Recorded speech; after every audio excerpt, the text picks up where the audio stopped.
While on his way to Toronto to film the second season of Gen V in March of 2024, actor Chance Perdomo tragically died in a single-vehicle motorcycle crash at just 27 years old. Authorities confirmed no other vehicles were involved, but never released the exact location, cause of the crash, weather condition, or road details, leaving the true circumstances unknown. Because he died alone, there were no public witnesses and no full incident report, sparking endless speculation among fans. Eerily, just days before the accident, he posted a photo of his motorcycle on Instagram with the ominous caption, "The final calm before the storm." His death impacted Gen V so heavily that production was postponed, and instead of recasting his character, the writers rewrote the entire season around his absence, a rare move that shows just how important and irreplaceable he was as an actor. In 1996, a stray mother cat in New York City became famous for performing one of the most heroic acts in animal rescue history. When the abandoned garage she and her newborn kittens were living in caught fire, she ran through the flames 5 separate times, carrying each kitten out one by one. By the time she saved the last one, her eyes were blistered shut, her ears and paws were burned, and her fur was scorched. But she touched each kitten with her nose to make sure they were all alive before collapsing unconscious. Nicknamed Scarlet, she later recovered at a veterinary hospital and was reunited with her kittens, all of whom survived. The story went viral worldwide, and the mother cat and all 5 of her babies were eventually adopted into loving homes.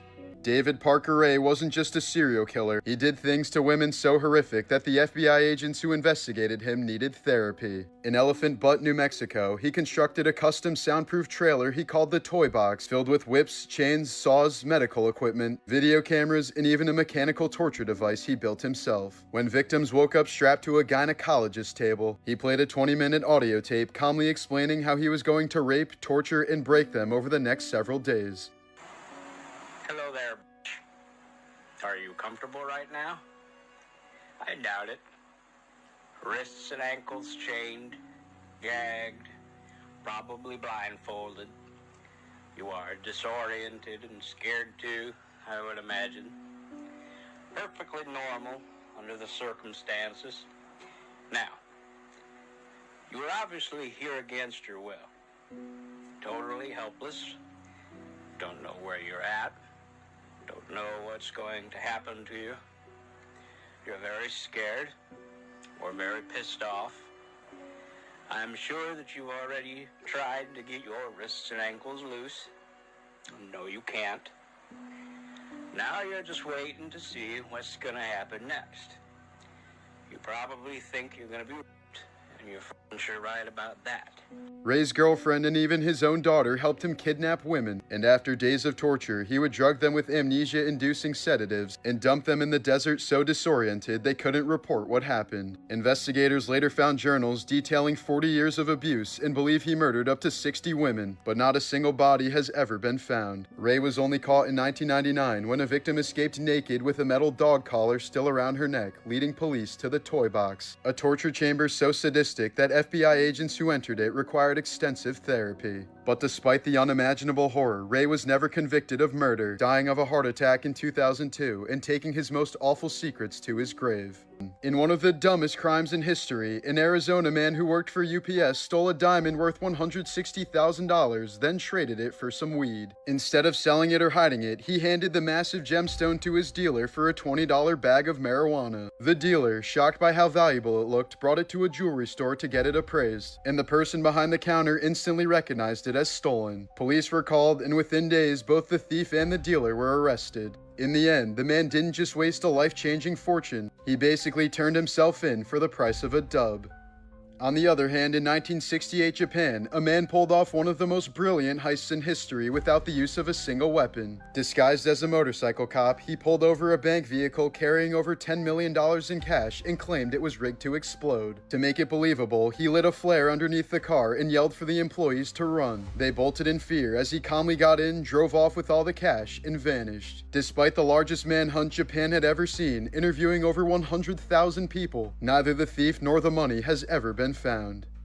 In 2022, 39-year-old Stephen Dierkes was working at Caterpillar's foundry in Illinois when he suddenly slipped and fell into a large vat of molten iron heated to 2,600 degrees Fahrenheit. The human body has zero chance at that temperature as he was vaporized instantly. A coworker said part of his body was still on the platform while the rest of it melted like candle wax. OSHA later found several severe safety violations, but nothing could undo one of the most horrific workplace deaths in history. Kazuko Fukuda, dubbed the Woman of Seven Faces, strangled a coworker in 1982 and disappeared, launching one of Japan's longest manhunts in history. But instead of hiding, she reinvented herself over and over, using fake identities, constant moves, and even plastic surgery to change her face. She stayed free for nearly 15 years, long enough that Japan's statute of limitations on murder was about to expire. But just months before time ran out, a diner owner recognized her from a TV show, and police confirmed her identity using fingerprints on a beer bottle. She was finally sentenced to life in 1999, but died in prison just 6 years later.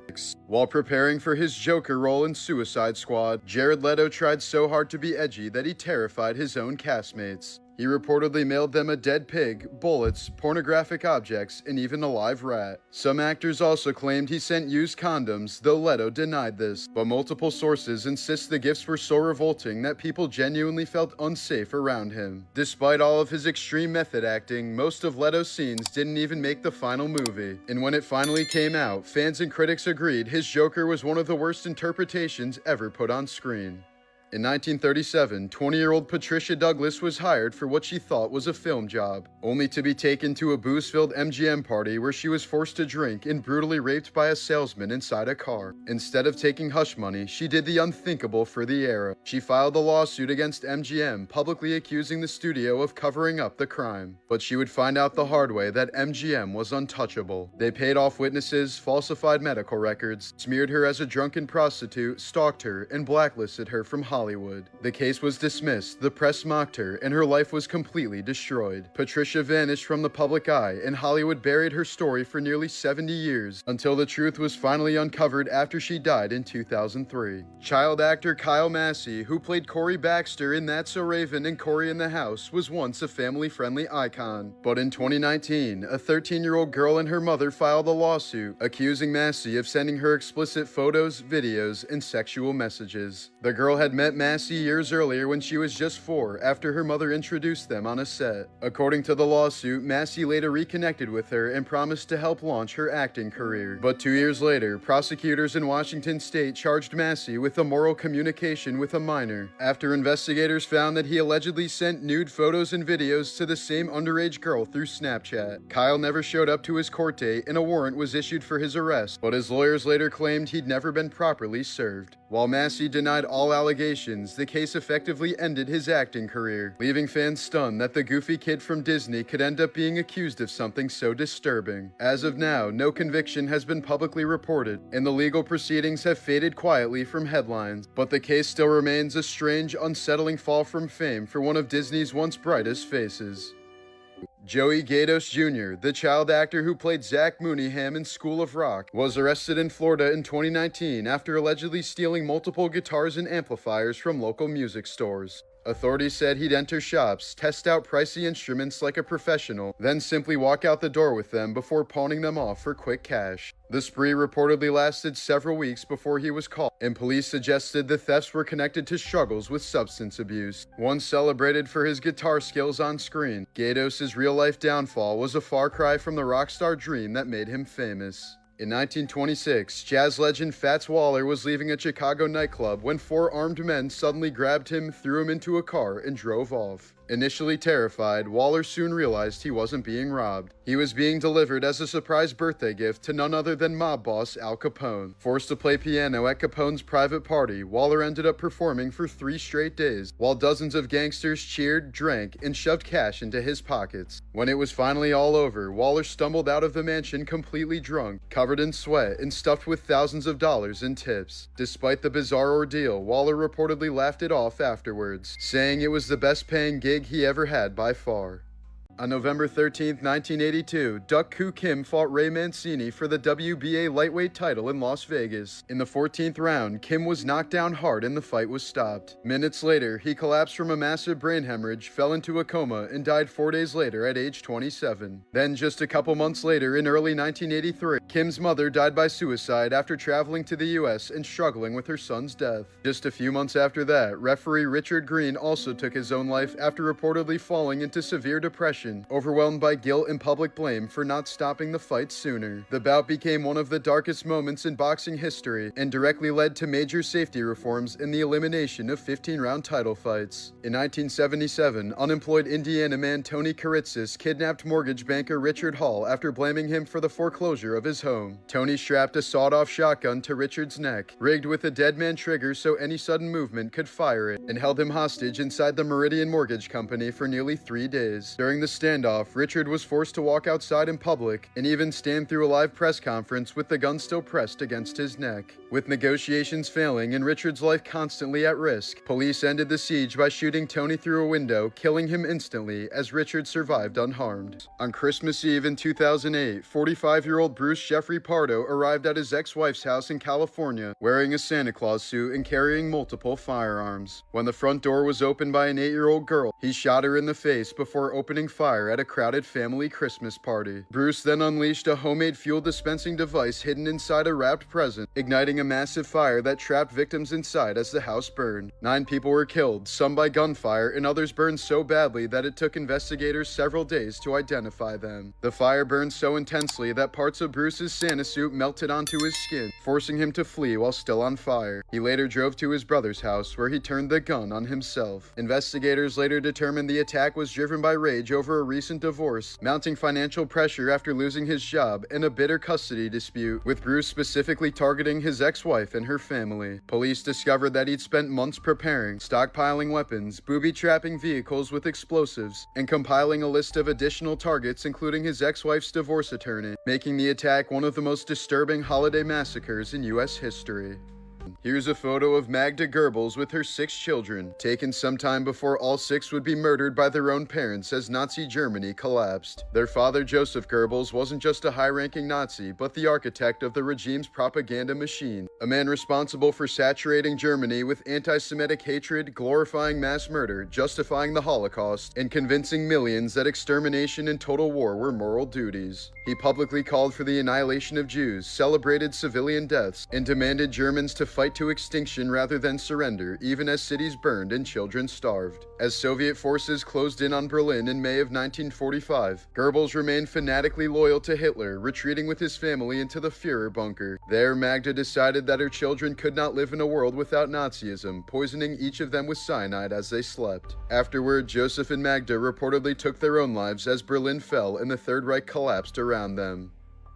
Comedy legend Artie Lang survived one of the most self-destructive spirals in modern celebrity. In January of 2010, after years of severe heroin addiction, he stabbed himself multiple times in the abdomen inside his Hoboken apartment, collapsing from internal bleeding and barely surviving emergency surgery. His addiction later led to overdoses, constant arrests, homelessness, and the collapse of his nasal septum as a result of long-term cocaine abuse, permanently disfiguring his face. Thankfully, in recent years, Lang has said he's sober, lives mostly out of the spotlight, and prioritizes stability and health over returning to fame. In 2007, Shelley Miscavige, the wife of Scientology leader David Miscavige, and once one of the organization's most powerful figures, attended her father's funeral and then completely vanished from public view. She's not been seen, photographed, or heard from publicly ever since. In 2013, actress and Scientology defector Leah Remini filed a missing persons report, prompting the LAPD to state they had located Shelley and confirmed she was alive and safe, though no evidence, images, or details were released, and no independent verification has ever occurred. Former Scientology members allege she was removed from leadership and confined to a secret church facility due to internal conflicts with David, claims which the organization vehemently denies, leaving her disappearance unresolved nearly 2 decades later.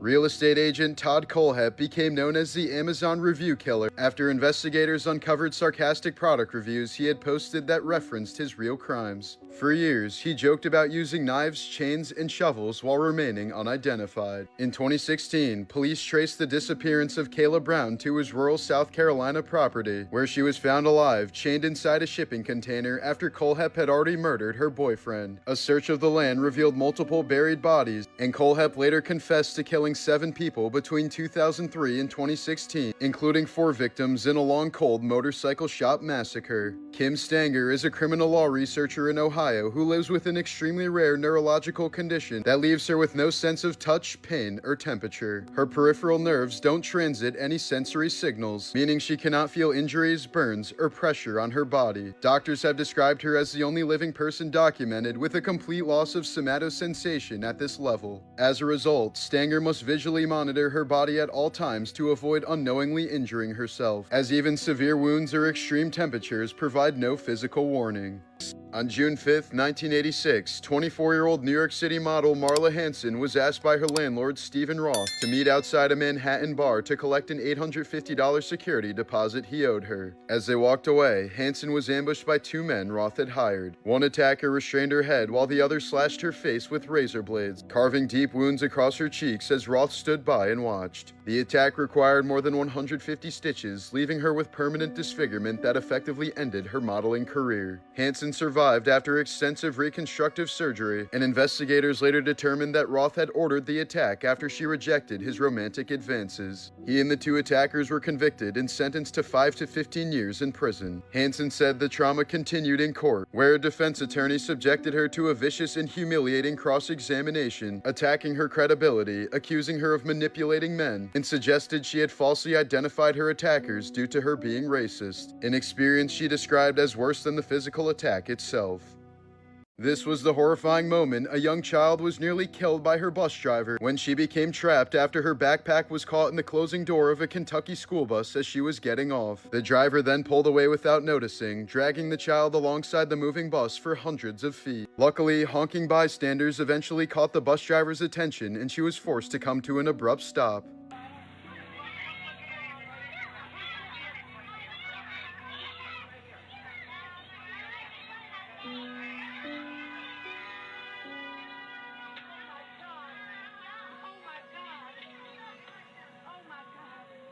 The girl suffered serious physical injuries including nerve damage, requiring nearly a dozen surgeries and skin grafts, along with lasting psychological trauma. Court filings noted that she was a special needs student and argued that the bus route, supervision, and safety procedures in place were not appropriate for her needs. The bus driver was removed from duty and later fired, and the school district acknowledged failures in safety oversight. Years later, the child, publicly identified as Allie Rednauer, is back on her feet but continues to deal with ongoing physical and emotional effects and continued medical care. The case ultimately ended with a nearly $5 million settlement, and Allie and her family have since spoken out, pushing for mandatory school bus safety upgrades and warning that without changes, another child could be seriously injured or killed in the same way. This was the moment when British comedian Tommy Cooper suddenly collapsed mid-performance on live television, and millions of paramedics were finally called. He was eventually pronounced dead shortly after arriving at Westminster Hospital, as the audience had been completely unaware that they were laughing at a man who was going through his agonizing final moments.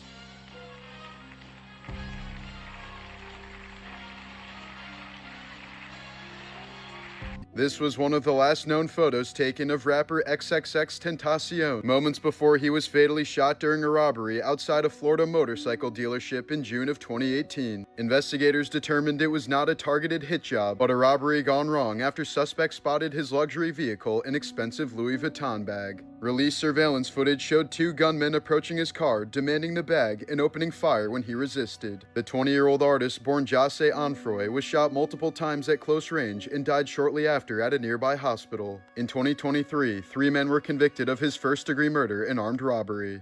Beatrice Flamini spent 500 days completely alone inside a cave nearly 230 feet underground, cut off from sunlight, clocks, and all human contact as part of an experiment on extreme isolation. She entered the cave in November of 2021 and did not emerge until April of 2023, with no communication with the outside world during that time. Scientists monitoring her remotely had found that her circadian rhythm had completely collapsed, with severe sleep disruption, memory lapses, and slowed cognition developing over time. Flamini later described moments case of mental detachment and sensory distortion, and when she finally resurfaced, she genuinely believed she'd only been underground for about 160 days, illustrating how prolonged isolation can fundamentally fracture the brain's sense of time and reality.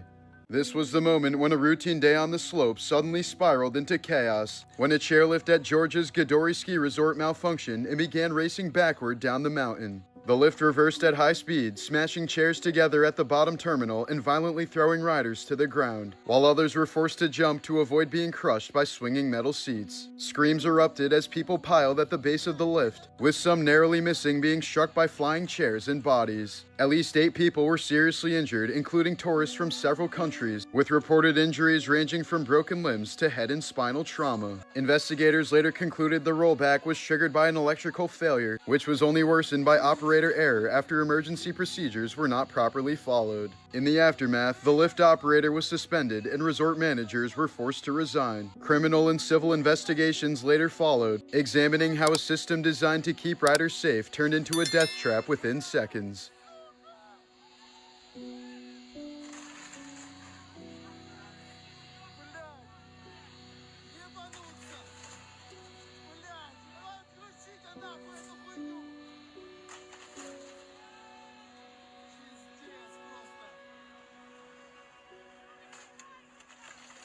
In February of 2025, 22-year-old Daniel Waterman was left comatose after a violent interstate crash in Florida, leaving him with severe head and spinal injuries. After briefly regaining consciousness months later, he told investigators the crash was intentional, alleging that his pregnant girlfriend, 24-year-old Leah Mumby, deliberately drove the car into a tree during an argument, accelerating as he tried to escape and telling him, "I don't care what happens, you'll get what you deserve." Mumby initially said she did not remember what happened before the crash. Waterby died from his injuries in October of 2025, and prosecutors later upgraded her charges to vehicular homicide. In 1962, the United States detonated a nuclear warhead in space during the Starfish Prime test, exploding it about 250 miles above Earth. The blast was far more destructive than expected, knocking out or damaging multiple satellites, creating artificial radiation belts that lingered for years, and causing electrical failures as far away as Hawaii. The test proved that nuclear explosions in space were unpredictable and capable of long-term damage to both technology and Earth's near-space environment, effectively ending any further attempts once scientists realized the harm could not be controlled.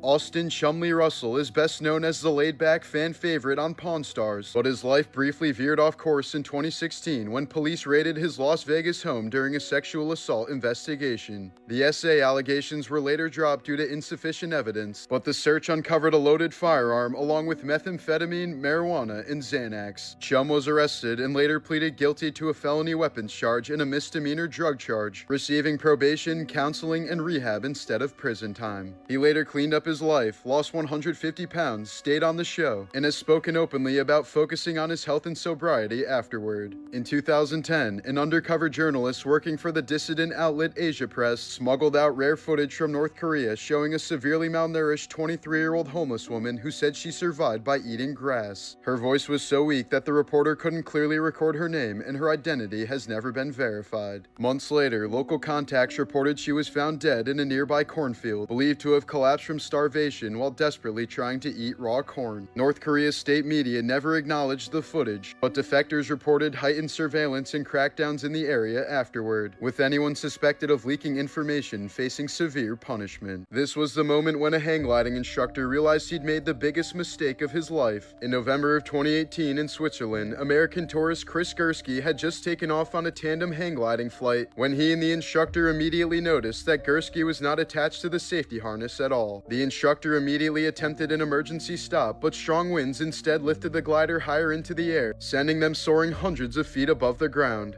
With no safety line and no way to land immediately, Gursky was left dangling with nothing securing him to the aircraft. He was forced to cling to the metal frame with his hands while also desperately gripping the instructor to avoid falling. For more than 2 minutes, Gursky held on for dear life as his arms visibly shook and his grip weakened, fully aware that giving in to the pain would mean certain death. The entire ordeal was captured on video as the instructor desperately fought the wind and steered toward an emergency landing. When they finally reached the ground, Gursky collapsed in pain and was later diagnosed with a fractured wrist and torn bicep from hanging on so tightly. Authorities ruled the accident a serious safety failure, fining the instructor and suspending his license, while the footage became a chilling reminder of how one small misstep turned a fun recreational flight into a life-threatening nightmare.